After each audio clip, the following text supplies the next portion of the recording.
Well, joining us now on the show is Representative Mark Pocan. Thanks so much for the time here today, Representative. Oh, glad to be with you. Thank you. So Title 42 has expired. We are seeing 10,000 plus migrants crossing the border in just a single day at times this week. What is the long-term solution?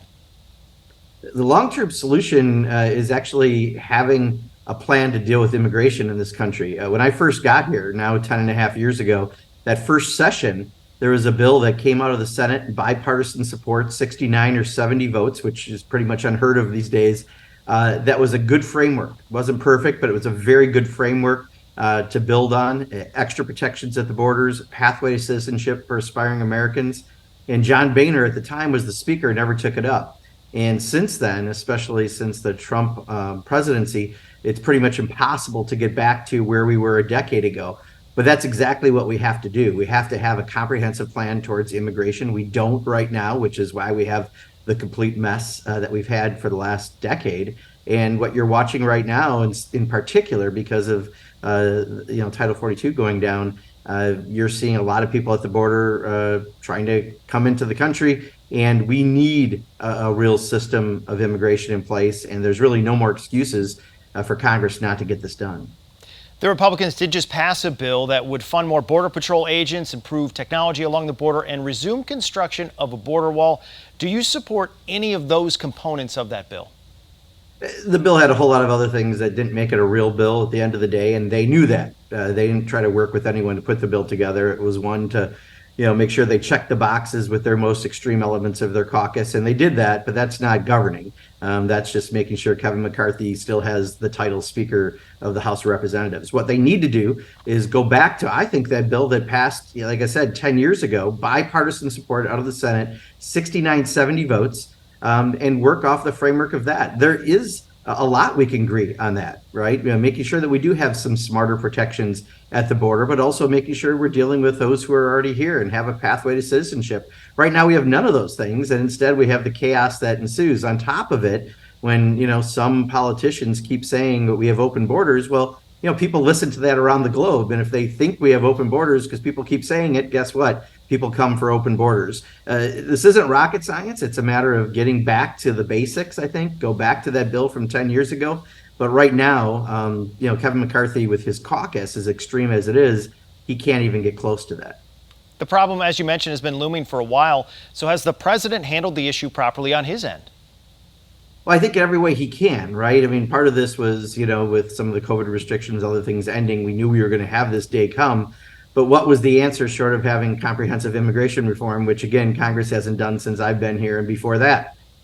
That's the real issue. Congress has to do its job. The president's doing the best he can. I'm glad that, in some ways we don't have some of the policies in place during the Trump administration that separated families. I hope that the Biden administration doesn't go back there. But, to say that this is anything but chaotic would be untrue. I mean, right now, we're seeing a lot of people trying to come into the country, many for good reasons around asylum, but many for just simple reasons of economics. And, again, without having Congress do its job, you will have this chaos at the border. The other big issue of the day, if you will, is the debt ceiling debate. It's kind of turned into a negotiation at this point. Are you willing to sign off on budget cuts in exchange for raising the debt ceiling? Well, it's not become a negotiation. One side is saying there's a negotiation, but 78 other times in the country we haven't had a negotiation. We've simply done what is a responsible thing, is you pay your bills. Congress has already voted to expend the money. This is already money that's been spent, and now this is simply paying that bill. It's like your mortgage. You've signed a mortgage. You don't get to decide every month or not whether you send the check in, because if you don't send the check in, you lose your home and your credit's destroyed. It's not that different than what it is for the federal government. So right now, I serve on the Appropriations Committee. We're in the budget process right now, literally this month and next month. That's where Republicans can do what they can to show how they would spend money differently. The problem is they can't, again, with the small margin of people they have in the caucus, put that on paper because they don't all agree to something. So instead, we're kind of having this fight over the debt ceiling, which is highly irresponsible given what it can do to the economy. Under President Trump, 3 times we lifted the debt ceiling. We've never had it like this, where people are trying to literally hold people hostage. And this is a very dangerous game of chicken. If we get downgraded, interest rates will instantly go up for everyone, buying homes, small businesses, buying equipment, etc. The stock market will have a huge dip, and it won't just bounce right back like a switch after this is fixed. And there's some people here who I don't think understand the true consequences. So we need to just do what we've always done. We've already spent the money. This isn't about money and spending, because the money's already been spent that the debt ceiling's about. But the real issue is, if the Republicans want to spend less money, fine, then go ahead and let's do that through the appropriations process. The Republicans did pass a debt ceiling bill, though. The president and yourself have said that it's going to cut funding for veterans. Representative Tom Tiffany was on this show this week, and he said that is a lie. What's your response?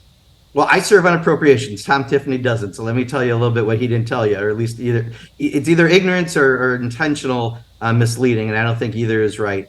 If you go back to 22 levels of spending, and you can't cut non-discretionary spending, which is Social Security and Medicare, for good reasons. It's people's money that we're holding as a public trust.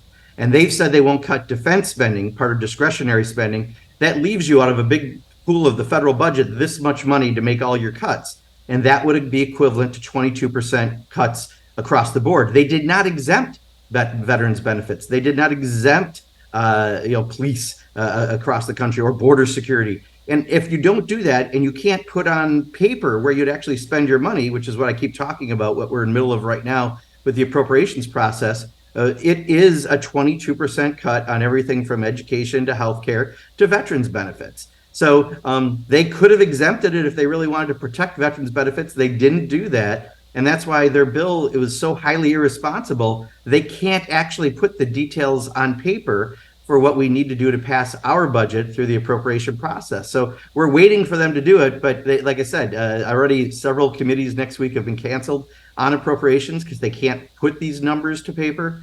It wasn't real. Even Kevin McCarthy said, don't worry about the details of the bill. It's more important that we just get something done. No, the details of the bill are actually what matter. I serve on the Appropriations Committee. We don't pass generalities. We have to have specifics when it comes to spending.